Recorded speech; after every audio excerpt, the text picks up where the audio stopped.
सध्या महाराष्ट्रात एक विषय खूप चर्चेत आहे, तो म्हणजे मराठा समाजाला आरक्षण मिळावं की नाही. आणि त्यासाठी मनोज जरांगे पाटील यांनी अनेक महिन्यापासून अनेक उपोषण आणि आंदोलन केले आहे. त्यांची मागणी एकच आहे की मराठा समाजाला न्याय मिळावा आणि त्यांना ओबीसी कोट्यातून आरक्षण मिळावं. म्हणजेच शिक्षण, नोकरी आणि शासकीय योजनांमधून मराठा समाजाचे मुला-मुलींना समान संधी मिळावी.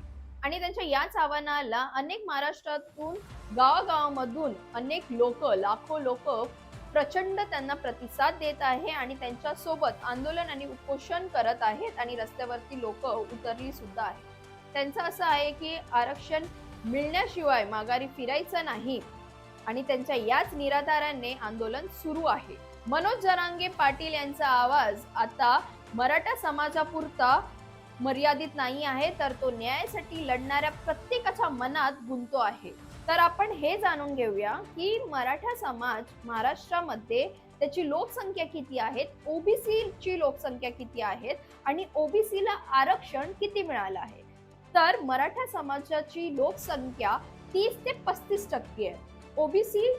ओबीसी ची लोकसंख्या ही 38% आहे आणि ओबीसी ला आरक्षण मिळालं आहे 19%. म्हणजेच लोकसंख्येच्या तुलनेत ओबीसी ला आधीच कमी आरक्षण मिळालं आहे. तर त्यांचं असं बोलणं आहे की आम्हाला आधीच कमी मिळालं आहे आमच्या लोकसंख्येच्या तुलनेत, तर जर यातूनच आम्ही मराठा समाजाला आरक्षण दिलं तर आमचा हक्क हिरावला जाईल.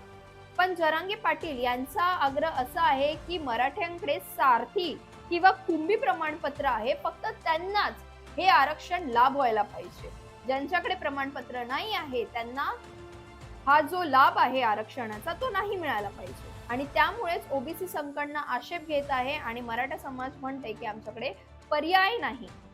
आणि आता सगळ्यांच्याच नजरा सरकारच्या निर्णयाकडे आहे की मराठा समाजाला आरक्षण मिळत आहे की नाही हे आता सरकार ठरवणार आहे. तर आता या सगळ्या विषयावरती तुमचं काय मत आहे तुम्ही आम्हाला कमेंट करून सांगा.